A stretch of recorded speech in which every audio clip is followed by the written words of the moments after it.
To Evolving Ideas. My name is Elaine Smitha. The show is dedicated to new and innovative concepts, revolving our consciousness into a greater beingness. My guest today is Preston Nichols. I would call him an electronic genius, a former assistant engineer for the Montauk Project in Montauk, New York, and he's visiting this area to give us some information about how the Montauk Project was done, actually. So what would you like to add to your introduction, Preston? You said everything. I did. Wonderful. Well, for many of our viewers, Montauk Project is somewhat of a mystery. Some people have probably heard about the Philadelphia experiment. Many may have seen the movie, which gives them an initiation, so to speak, into the paranormal usage in terms of battleships disappearing. So would you like to convey some background information into this to get us going on the Philadelphia experiment? Well, the Philadelphia experiment was known as Project Rainbow. It was done during World War II at the time that the U.S. government, the Navy, and the military was looking for that super secret weapon to win the war. We were losing the war.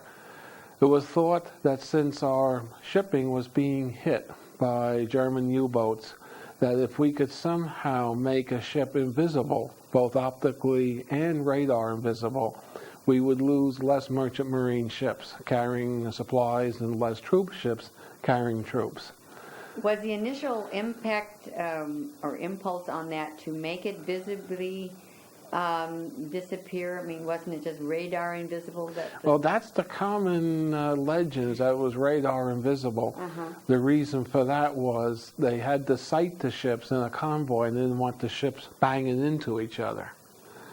So it was originally to be fully invisible or to make it radar invisible. It's just the amount you take the ship and put it out of the space-time continuum, whether it's invisible to low-frequency radiation or higher-frequency radiation, which is radar versus optical. And the range is just very narrow. Right. It's a very narrow range. So it'd be like turning the dial up on your radio. You would be dialing to a little higher frequency, which would cause it to become more invisible. Yeah. More invisible. So for our viewers, let's just briefly give an overview of how that happened and what happened. And well, what they essentially did was put a number of coils on the deck of the Eldridge.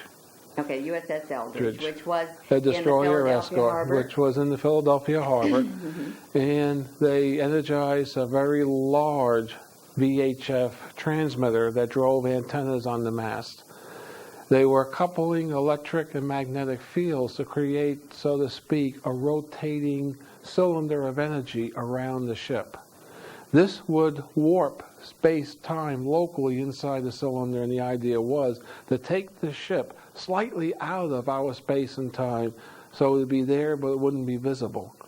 They turned this thing on, and because of a number of mistakes or possibly even a number of intentional errors, they connected through space and time to a project in the future known as the Montauk Project. Yeah, I think for many people that connection becomes so obscure because in our reality we don't really have anything that relates to that. And so when we start talking about space-time continuums and some of these terms that are bantered around, for many of our viewers are not really up on that, and so I feel like we need to bring them up to snuff so that they have a better understanding. What they literally did was burn a hole through space and time.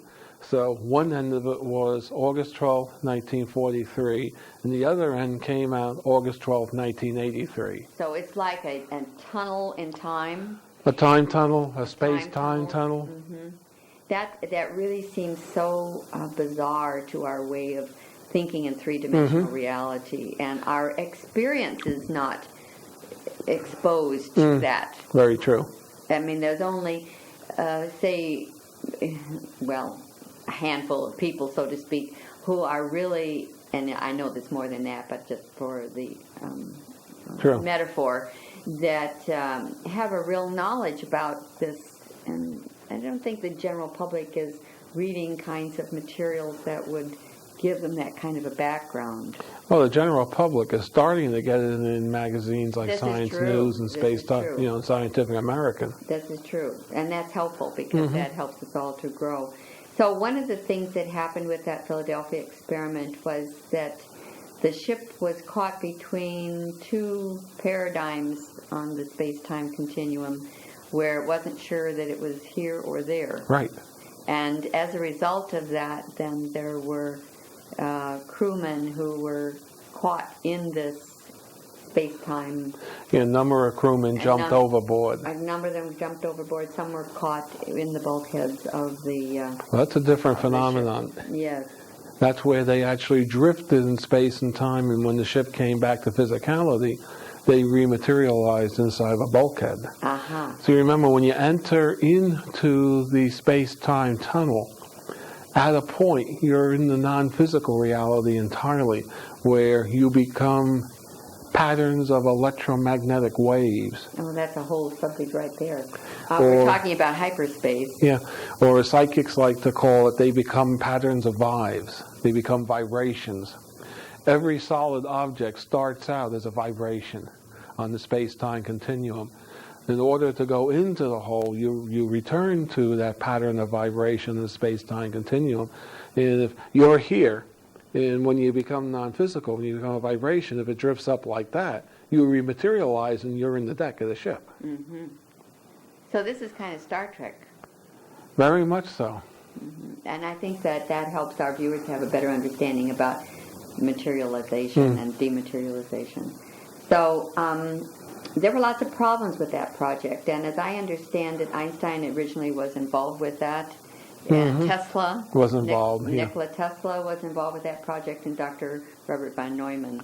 It's Dr. John von Neumann. John von Neumann. I know another doctor named Robert von Neumann, so it gets a little confusing sometimes. So it had brilliant minds. Very brilliant. And well, remember, you were dealing here with an avant-garde project during the World War II time, which had to have brilliant minds conceptualizing it. And so as a result of that, Einstein had some problems, and Tesla too, didn't they, with seeing that there were going to be problems with the with human life. Well, Tesla saw the problems, and reportedly, according to the work of Al Bielek, Tesla bowed out of it because he was told of the problems by somebody, and John von Neumann took the project over. Albert Einstein, was a consultant that generated the theory base. It was really either Nikola Tesla or John von Neumann that applied the theory base. But they saw the problems that the crew might have. And that's kind of interesting because we're looking at biological forms as opposed to inorganic materials, and the effects of this kind of activity on both of them and how different it is. So let's go on from there now. And it was such a bizarre thing that for us to think that you could start off in 1943 and end up in 1983 is mind-boggling, and we have no conception now. Doesn't this bring into play the parallel universe concept? Well, it can, because the space between 1943 and 1983, although it's infinitesimally small, it still can be considered a universe within itself, that since it's locked into the two ends, has to parallel our universe. In fact, that's a whole subject of the Montauk Project, is the parallel universes. And how we created our own universe that we're in now as a parallel universe to the Creator's universe. Wow. I think we'd have to do another show on that one.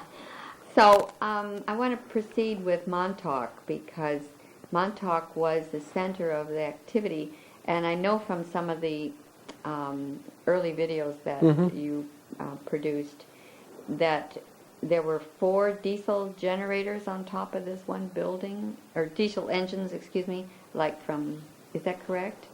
Or is that a misunderstanding? Well, the diesel generators weren't on top of a building, they were in a building. Oh, they were in the building. Probably you were looking at the giant motors, the 4 big motors that spun the antennas. That was it. You know, the old Sage radar antenna. See, the Montauk Project evolved out of the Philadelphia experiment in as much as they were attempting to make the Philadelphia experiment work, hence we got our stealth technology of modern day. And from that, it evolved into a mind studying project, because the Philadelphia experiment joined an already existing project on studying of the consciousness and mind of mankind, known as the Phoenix Project. That work was done at Brookhaven National Lab, and it was noted that we have definite evidence at this point that the mind of man is subject to electromagnetic fields. This is in the late 60s, early 70s now. And the group at Brookhaven Lab wanted to study this further with the thought of developing technology that could be used as a control modality to, control crowds, control riots, make the enemy surrender. Congress didn't want that because it was too politically active. Mm-hmm. So they went to the military and said, would you be interested in a device that you throw the switch and the enemy surrenders? And the military says, definitely, yes. Mm-hmm. This is the dream of every tactician, is to win the war without firing a shot. Yes. And didn't we see that with the Iraqis? Mm-hmm. Yes, we did. The helicopters. Mm-hmm. Mm-hmm. So the project moved out to Montauk Point because it was secluded, off by itself. Very few people even knew of the existence of that base. And out there, they developed literally a mind amplifier device which would broadcast with a lot of power whatever concept or whatever virtual reality the person at the input side of this thing was dreaming up or thinking, so to speak. And with that, they're able to control people's minds, what they were thinking. They're able to create objects out of the background ether. And later on, with the addition of a particle accelerator and a special antenna structure, they were actually able to bend space and time and create a time machine, or a time tunnel, so to speak. This is all really wild. Preston has written a couple of books. Montauk Project, which is the first one that he wrote, that deals with this whole project and would give a lot of information to viewers. It's such a specialized book that I feel that we need to let people know that there is information available, but it's not available anyplace else. This is it. So, but this gives a lot of background information into things that were happening with the government, mm-hmm. and with mind control and time travel. And time travel. So, and then he's got this other book that he followed up with called Montauk Revisited, which deals with adventures in synchronicity. And then your new book that's coming out will be The Pyramids of Montauk, which is an accounting of how special the Montauk site is. Mm-hmm. It's also an accounting, excuse me, of who actually owns the site today. We also go into a lot of more modern day information on mind control technologies. So that kind of technology is being used today. Mm-hmm. So I think it's important for our audience to recognize that that we are being manipulated in a mm-hmm. sense by in many ways. In many ways. It's mind-boggling the amount of input that comes into us, thoughts that are not really ours, mm-hmm. initially generated, but on which we act. Mm-hmm. And there's many modes on that. And the message here is to consider every thought, is it yours, and where did it come from? And where did it come from? And of course, television is putting a lot of that mm-hmm. Through their programming. Yeah, there's many modalities coming through the TV tube. Television, many through. What? And, this is kind of just a brief aside, but could you just kind of survey that just briefly? Well, you have subliminals, which is audio and video hidden within the frames of a TV picture with a message. Audio, of course, is somebody saying, buy Kellogg's cornflakes, below the zero VU, as we call it, of the commercial. Also, the sync signals, the synchronization that makes your TV picture synchronized with the picture at the TV station, can carry what's known as phase modulation or time modulation within itself that can do transmissions that will go directly into brain and mind consciousness. Through just the visual cortex? Through the non-visual, through Non-visual. through the physics and the quantum side. In that field around us. The field emanating from the tube itself, from the cathode ray tube. Right, and I understand that even if a television is plugged into the wall, that there is a flyback transformer inside of that is still able to... No, the only thing that's on in the television when it's off is the remote control circuitry. I thought that there was something where the reason why Some it snaps on immediately when you... Okay, that's the filament in the cathode ray tube. Sometimes the filament is lit at all times in the TV set, but typically the flyback and the deflection circuits are off, and the video circuits are off. If you unplug it. But if you left it plugged in and just turned off... Those circuits are still off. They're still off? What's on may be the cathode ray tube filament and the remote control circuitry. The rest of the circuitry is shut off. Okay. Is there any effect that would be coming from those existing Well, you have to remember, units that are still on? in space and time, every object has many images in different realities. That TV is off in our reality, Yes. but in parallel realities, that TV is on. If you can key in to the parallel reality TV where it's on, then you can work through that TV just because it's physically present in our reality. Wow, this is really interesting. And then, of course, you have the radio. You're getting subliminals over the radio. Well, this is Scalar wave this is technology. all totally illegal according to FCC regulations, but it still does go on. And then music. There have been several recording artists who have utilized that technique. Yes, the in Beatles were forward one and of the first reverse. ones. Yep. Yes, the Beatles and Madonna. That's reverse sayings within choruses. And then, of course, people go out to the shopping malls and they have Don't Steal coming over the music to program. Both audibly and both through an ELF transmission. And then there's cellular telephones. I mean, there's a lot. There's a lot in our environment, and a lot we don't know yet True, yep. about the effect on the human organism. Well, let's get back to the Montauk Project or to the Philadelphia Experiment, whichever your leaning is to expand our awareness. Where would you like to pick up on that?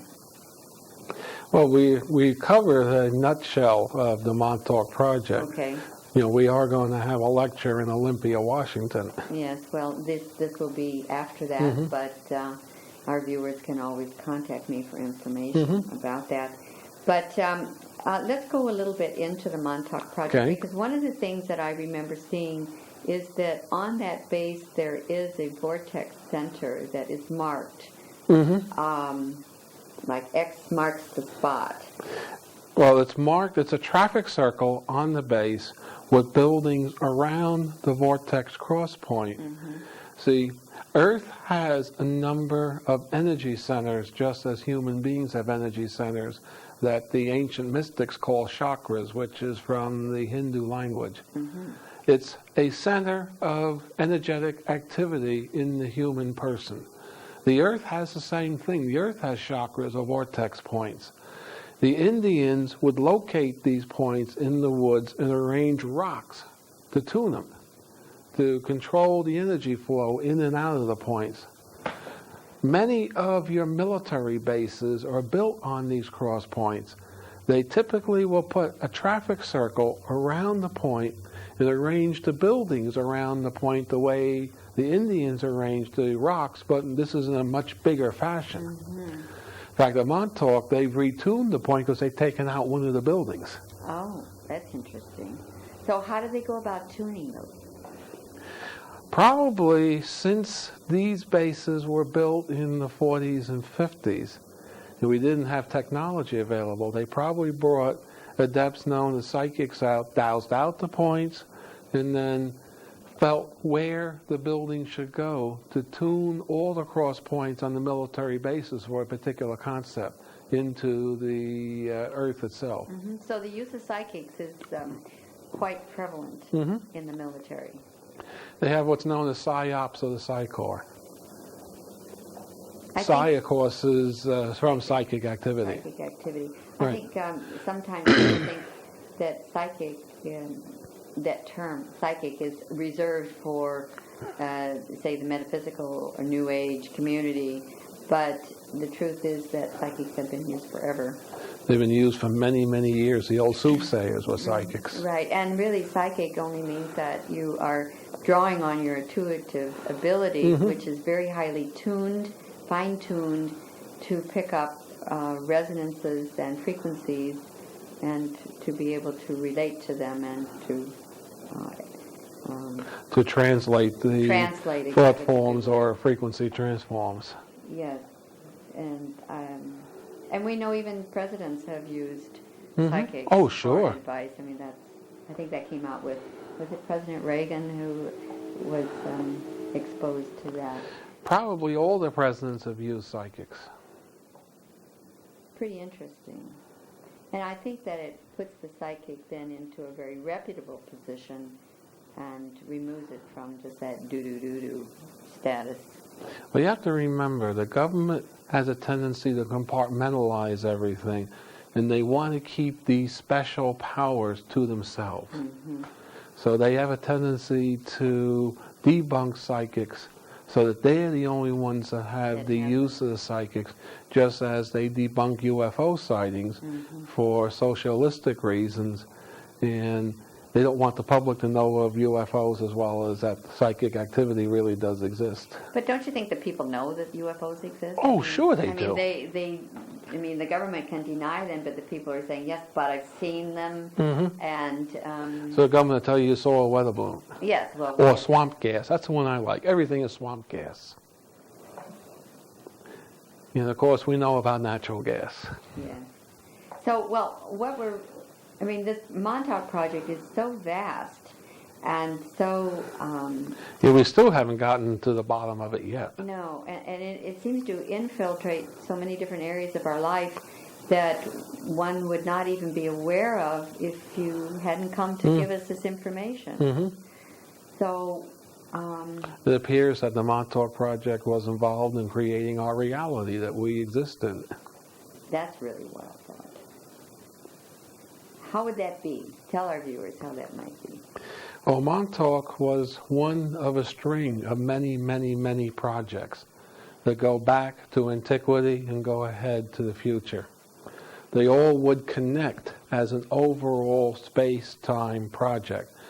They all connect together as, so to speak, this super big machine. Now, just as you can't have two Preston Nichols at the same time on a timeline or reality, you can't have two timelines. So when they fed the timeline back on itself, now you're creating a second reality. They can't coexist, so one skews off. The first one skews off, and the new line takes place of the first line. Because the first one that skewed off was the Creator's timeline. For want of better words, God. By whatever name you want to call this entity that thought up the entire creation. He now exists in a timeline away from us. And we exist in a timeline we created ourselves. I'm talking all of us here on this planet and the rest of the intelligent life that has a consciousness in our universe, which essentially is the Milky Way galaxy. And NASA's been proving this by dating the Milky Way galaxy as being billions of years old. And the rest of our universe is quadrillions of years old, which is suggesting that we're in a bubble all by ourselves in our galaxy. And that through the Montauk Project and its other sister projects through space and time, going back through space and time, not all the projects are here on this planet, they're on other planets. We literally engineered the reality we're in. This is why New Agers are told we engineer our reality. We did, and we still do. Amazing. Now, when you're talking about two different, two Preston Nichols meeting, and you would literally be annihilated if that happened. That's one of the legends of quantum physics. That's like the particles meeting Yeah. and annihilating. And it doesn't have to be that way. You can meet yourself and not annihilate each other. That concept kind of reminds me of this loop. That if you're over here and God is over here, and you are wanting to get over to God, then you're kind of going. Eventually, you would move toward that. It would be like in the infinity symbol. Okay, the infinity symbol. The infinity symbol. That's a caduceus loop. So if God is in one place and you want to get to God, if you just kept on going, eventually you would get there? Yeah, but what happens at the center? When you're like this at the center, you could go like this and not cross over to the other side. This is possible. Where the two lines cross in the caduceus loop, you can either go to the other side or you continue back. But if you were, I'm just going to explore this for just a moment because it's getting really a little bizarre here. But if you were to be here and your other image of who you were still on this timeline, and you got to this cross point and you intersected yourself in this, what would happen? Unless you were the exact negative energy image of yourself, nothing would happen. Nothing would happen. If the antimatter Elaine met the matter Elaine at the cross point, it probably could blow our entire reality. Interesting. Well, we're getting a little far into physics at this point, so I think we probably ought to go back to something that's more relevant for our viewers. So, this Montauk project, you've been out to that base now since it's been closed. Oh yes, many times. But there are still lines that are hooked up out there. Yeah, we notice. I was told by friends back in around 90 that the base is active again. A friend of mine told me he saw these big transformers being put up on a telephone pole.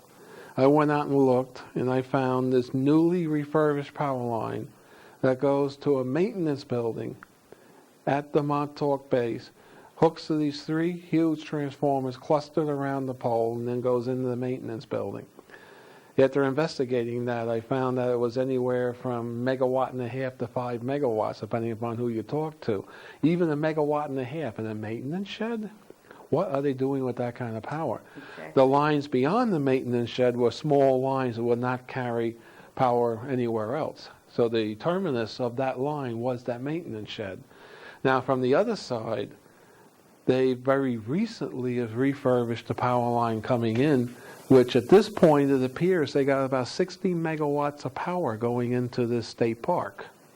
Into the state park? Montauk base today is the the Camp Hero State Park.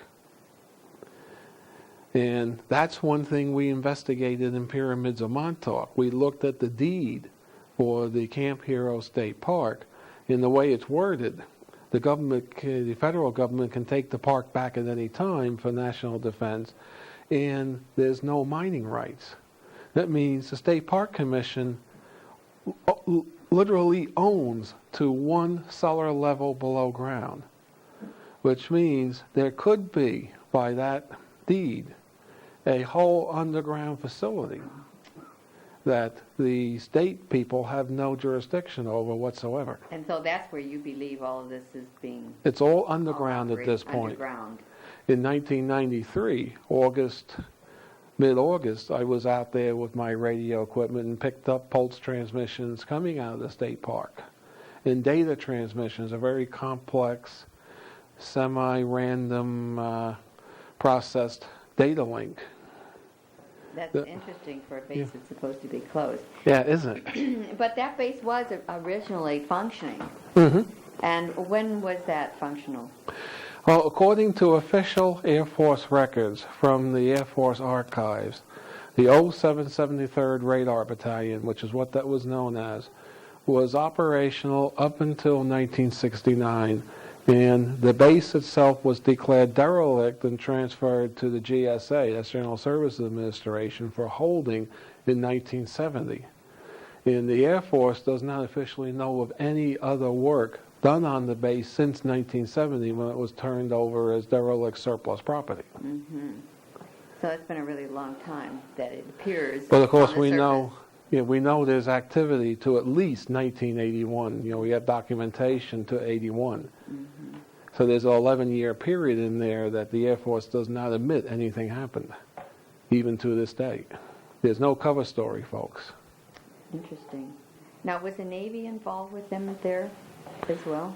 It appears to be a tri-service project, which is Air Force, Army, and Navy. Army, Fort Hero was originally an Army base. Then the Army Air Corps, when it became the Air Force, got a section of Fort Hero. The Air Force Station is not the entire Fort Hero base. And now, underground is where the Navy is. There's reportedly a sub-pen out at Montauk, under the old base. And right now we have investigations going on through the archives group at the Navy, and we're told that information on the submarine pens out at Montauk is classified to this day. They did admit there were submarine pens out there. Submarine pens? Well, what does that mean? That's where a submarine enters this tunnel underwater, comes up into a rock alcove under Montauk Point where there's a water, where there's like a lake, an underground lake. And submarines can enter and not be seen from out of the water and have access to whatever they need to the base area and eventually come out above ground, the people that are on the submarines. In fact, probably the existing day Montauk project is probably supplied by submarines, and this is why it's still classified. This friend of mine talked to the Navy archivist, and the archivist said it's all classified, and the fellow asked, well, can you tell us where the entrances underwater for the subs are? And he says, well, that's still classified also. Oh, my. So he's admitting they're there, That, yes. and the fact they wouldn't tell us where they are is saying that they're still being used. Is there another place in the Pacific? If I'm correct in my memory, there was a meeting between governments of the world and the president and so forth, and they met on a submarine underwater. And I thought it was it in the North Pacific or? I don't know. And I wondered at the time when I heard that whether or not there was a certain level underneath the water where they had access to a tunnel underneath that It's possible. would take them to another location. There's underground facilities and underwater facilities all over this planet. Very interesting. Very interesting. So, can you give us a little bit of information about the Montauk with regard to the Psi Corps and some of the things that they did and how they brought in young boys for experimentation and... Okay, you're talking of what we call the Montauk Boys Project. They have a project that still is ongoing today. The overall project is known as the Monarch Project. Monarch? Monarch, like the monarch butterfly. Like a butterfly. Right. This is a project where they bring in children, and through many different kinds of means, they condition the mind of the children to be more conducive to being soldiers, workers, however. And Montauk Project paralleled this in what we call the Montauk Boys, because for years we all remember seeing Montauk boys lined up being indoctrinated for something. And what were the ages of these young boys? I personally remember seeing them, I would guess, from about maybe 8 to 20 years old, maybe 10 to 20 years old. And where would they get these young boys? They would literally grab them off the streets. This is why, even to this day, we have a lot of missing kids in this country. And what they would do is they would somehow, either metaphysically or through brutality, extract the mind from the body, drive the mind out of the body, capture the mind, put the pattern, the frequencies of the mind on a computer, reform that mind on the computer, and then transmit it to a adept person, a psyops person, to reinsert the new mind back in the body. And then these boys would be healed up, return to their parents. They had time games played where they'd be walking out of the facility as they were walking in. So although this may have taken who knows how long, they're only gone for an afternoon, as long as it takes to go to the facility and back from the facility. And they were placed back in with their families to grow up. And today, there's some sort of a super elite defensive, offensive force type unit. Commonly, we're finding that they're used in what's known as Delta Force, which is the military group that goes and polices and recovers crashed UFOs and looks for the aliens from the crashed UFOs. And they do other neat stuff like that. Super secret, very special projects. And some of these guys are in the military officially, and some of them are not in the military officially. But when they're tagged for this work, they're trained at their site since they're little boys to go into this job. In their conscious recollection, if you talk to them, they don't even remember this stuff because it's buried deep within their consciousness. This sounds a little bit like the UFO sightings and alien abductions. Mm-hmm. It sounds like it's very close. There's a fairly large group of ufologists that thoroughly believe that this so-called alien abduction is done by the government, and they're hiding behind the so-called aliens. Mm-hmm. Now, I thoroughly believe that we're looking at both alien abduction and government abduction. And, of course, some of the purposes is for the Montauk Project. So it sounds like there's some ulterior motive that is going on that's much deeper than what we would establish in our mind as being reasonable. Oh, yes. There's somebody on the planet, a small committee, so to speak, that's pulling the strings for some sort of an orchestrated something. A lot of people believe it's a one-world government takeover of the planet, which in many ways is not bad, but it depends upon who controls this takeover, who's in control. Is it a dictator who's going to crack the whip on everybody, or is it going to be a benevolent force that will be for the betterment of mankind? At this point, we really don't know for sure. It's hard to say, but based upon some of the things that have been going on, one would begin to question how beneficent it was. Yeah. We are, at this point, entering a galactic community. So at some point, we have to bury the differences between the different geographic locations known as countries and go to a one-world government.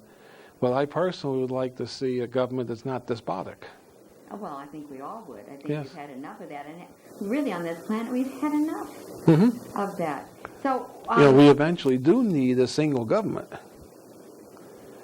well, but if all we want the communities- government of the right type. Well, I would think so. So, were the aliens involved in this Montauk Project? There is an alien involvement. I'm not quite sure whether they're observers, whether they supplied the information for it, or whether they're actual workers. Or whether they orchestrated it? Or whether they orchestrated it, I don't know. Because I personally had very little contact with those things. Although I did see them. And I said to my boss there, "That's a lizard man." He says, "Yes, that's an alien." First thing I wondered, was it a person dressed up in a lizard suit? So it really did look like a lizard. So what we've been hearing reports about lizards is accurate. We had an incident here in our community. I think it was last year. There was a young man who was coming home late from work about 11 o'clock at night, as my memory recalls. And as he approached his home, he went down this road, and all of a sudden his car stopped, and he saw this figure just land in front of him. And he said he was about 8 to 10 foot tall, had huge wings, looked like a lizard, and he just, was just stood there. And this kid is going, he's just terrified. But after he kind of considered it, he says, well, it was just very different. It was very interesting. And then pretty soon that figure disappeared, his car started, and he went home, got his family, Mm-hmm. went back to that site, and of course nothing was there. Couldn't substantiate anything. Right.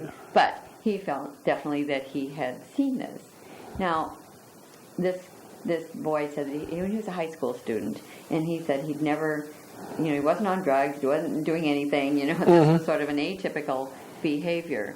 And the newspaper, of course, picked it up, and there were pictures that showed that. So Probably drawings. yeah, the drawings, yes. So what you're telling us is that this is a reality, that they are possible, that they are there, that they do have that ability to... Well, our universe, our galaxy, is filled with life. Mm-hmm. There was a program that Carl Sagan had on PBS where he went through the probabilities of inhabited planets with intelligent life and came up with 99% probability that there are other planets out there. Mm-hmm. And are they here? Of course they're here. There was also an article that I read about some people who were going camping with their big camp trailer and ended up on this road where they said that there was a wonderful place for camping, and they got out there, and pretty soon they were confronted and said, you cannot go any further. And these people continued to go just a little bit, and they saw some things, some creatures, turn their truck around and got out of there. And then it was like they were told never to talk about that, never to come back here again. And they began to wonder if that was a government site for experiments where they were creating either virtual reality, or they were doing genetic alteration, or playing around in that regard. Well, we know at Montauk they were able to create realities. We also know at Montauk there was a lot of genetic research being done. And there is myriads of rumors of the government being involved in research with the aliens in ufology. There's myriads of these rumors. There's an awful lot of smoke. Yes, you got to. But if there's smoke, there has to be fire someplace. So, if you were to give us some information on what alien groups might be here causing effects, we know about the Orion group, which is more maleficent. Is that correct? Yes, typically. Then you got the Galactic Confederation, which are in between. What about the Syrians? You got Sirius A, Sirius B, who are definitely in the middle of this. Then you got the Pleiadians, who is either a highly elevated group above the Confederation, almost like directors of the Confederation. Then you got the negative Pleiadians, the ones that talk to Adolf Hitler, according to legend. You also have Andromedans that come in through the galactic barrier. There's a group called the Krundashine that reportedly contacted the U.S. government back in the 30s. Okay, so that's the K group. Yeah, that's the K group. Okay, and how do you pronounce that? Krundashine. Krundashine. Yeah, Krundashine. Krundashine. Phonetically, it'd be Krondeshine. Would be what we believe is the spelling. That's a phonetic spelling.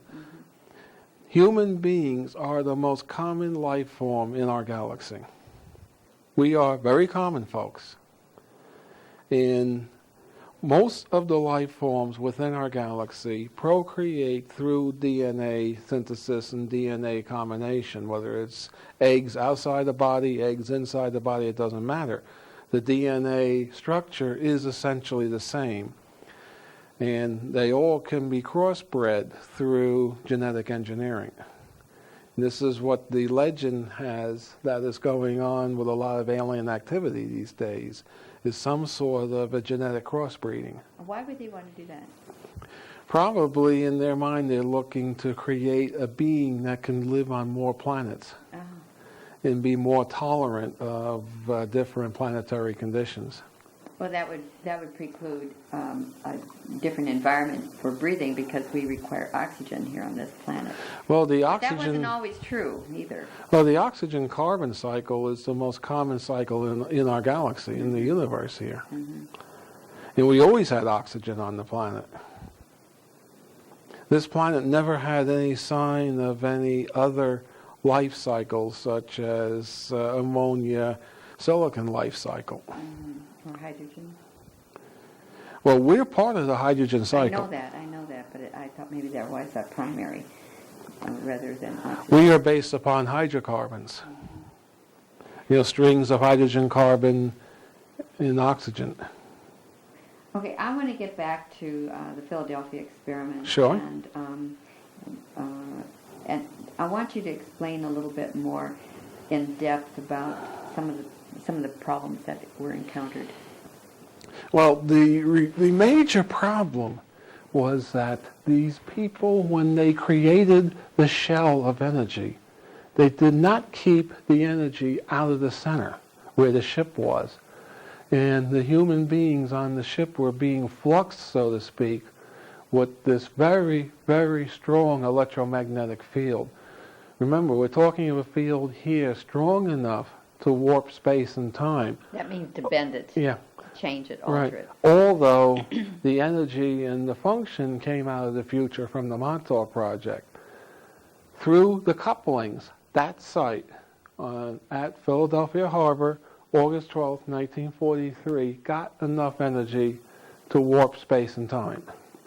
Now, if you're dealing with fields that are capable of doing that, you're dealing with fields here that could literally rip the iron out of our hemoglobin. You're dealing with fields here that could literally distort the ionic interchanges in the neurological activity. You're dealing here with fields who can literally distort space and time, and our non-physical mind is already a dynamic space-time distortion function, so to speak. So we're dealing here with fields that can literally warp the non-physical or the superintelligence of a human being. But that means just absolutely change it, Mm-hmm. change our perception of life itself. Mm-hmm. That's pretty powerful. Mm-hmm. So was that initial impulse to develop something of that nature designed for just, I mean, why would they do that? Was it strictly military? Or? It was military, although there's a lot of legend at this point that is suggesting the whole Philadelphia experiment was orchestrated from the Montauk Project, such as Edward Cameron, who's known as Al Bielek today, went to, I believe it's Hal Bowen, who was the head admiral of the fleet, and said, why do we have to do the test on August 12th? And Hal Bowen said, it comes from way above, and it's got to be done on August 12th or forget about it. That is suggesting that they wanted the Philadelphia experiment done at a certain place at a certain time to orchestrate this lockup. That's what this is suggesting, as the legend does suggest. So when you're talking about lockup, that's almost like plugging in two electrical lines. And one doesn't work unless you plug You're plugging in the line. lines. So you plug into the wall, and that lights the light, and that completes the circuit. You're completing circuits through space and time. So there is this 20-year cycle that you have spoken about, from 43 to 63 to 83, Right. and the next one would be 2003. So what do you expect to happen in 2003? I wish I knew. We know there's another project, because we know the lockup goes through the 2003. So we know there has to be somewhere here on this planet, it has to be on this planet, and I suspect it's most likely at Montauk, since Montauk is the site to do it. It's the center. It's the center site to do it. There is another project, and we may be looking at the genesis of the new Montauk project out at Montauk right now. We know there's a vast underground facility that rivals Area 51 out at Montauk Point. There's also a vast underground facility under Brookhaven Lab, and there's a vast underground facility under Rocky Point. The old RCA Worldwide Communications Site has a vast underground. That's an interesting story, because here they had 400-odd acres that RCA was decommissioning as an overseas transmitting site, and it was going out to bid as very valuable property, worth maybe $1 billion. All of a sudden, it becomes a state park. This is very much familiar to Montauk Point Base becoming a state park. Just absolutely absorbed. Yeah, into the park system. So how many more park systems in the United States now do do we have that could be involved in this? Because I notice that they're changing, that many of them are becoming international biosphere reserves. Sure. Which sounds to me like they're taking it out of the national park system, and on the surface it would appear that perhaps it was being bought up by other countries or being traded off and sold to reduce our debt or something of that nature. Well, the interesting thing is if you go into the Wetlands Acts, the federal EPA Wetland Act, this is saying that there is all parklands is under the federal government, whether it's state, county, or local town parks. There is an administrative feed from the federal government to all these parklands through the federal EPA.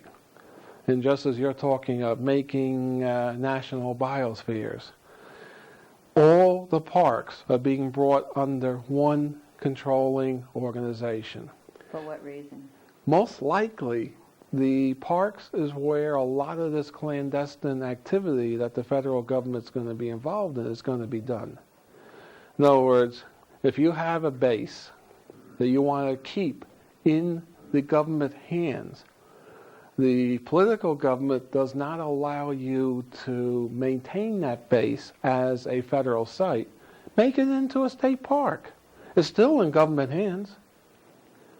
That way, you keep the developers away, and they don't want developers buying the land, tearing all the buildings down, digging this huge hole to build a condo and discover, hey, 30 feet down, there's an underground building. Oh, for heaven's sake. So you really feel that there's a lot of this in the I think there is, yeah, districts? in the park, in our parklands. In all of our parklands. You can't say state, national, local parklands. It's all one parkland group Interesting. at this point. Well, that's something I don't think that many of our viewers have heard about before, so that's new information. We'll follow the newspapers. There's subtle reports of this in the newspapers every other day, roughly. Yes, but they're like back on page 90, 28 or yeah, some 90. right. You're certainly not going to find it on the front page. No. Whatsoever. So we just have a few minutes left, Okay. and I'd like to culminate this with whatever you would like to share with us that you feel our viewers could gain knowledge from that would help them to better understand this whole. Well, we have spoken here of very deep thought control. The way to beat this is to operate above the level mentally, psychically, so that you're no longer subject to this. Which would mean exactly? Knowledge of how they're doing it. The human subconscious mind, people, are a wonderful dynamic function. It's probably the greatest computer in the world. This is true. And if the subconscious mind is made aware of this stuff, all the back doors can be boarded up, so to speak, so they cannot gain entrance. So what I'm hearing you say is that it's better for us to know than not to know.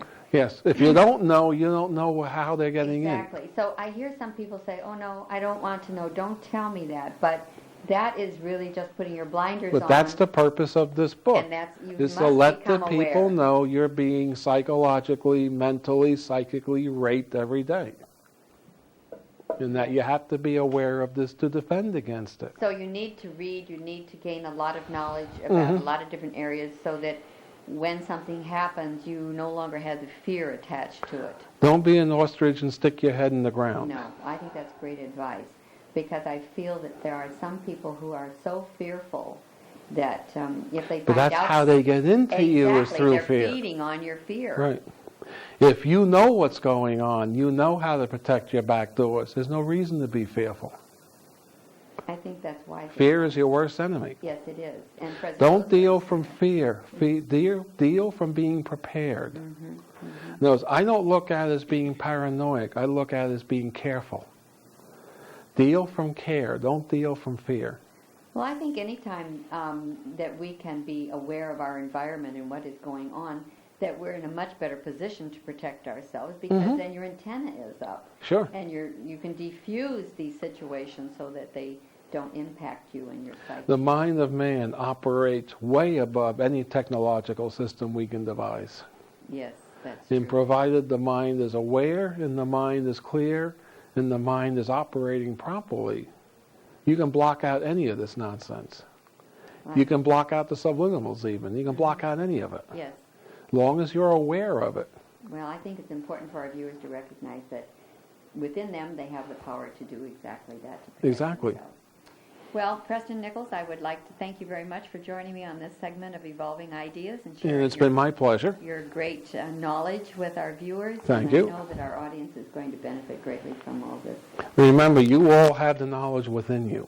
You just have to search out and look for it. You have the knowledge within you. That's the last message. I'd like to thank you very much for joining us on Evolving Ideas, and join us next time when we explore another avenue to help us evolve. My name is Elaine Smitha.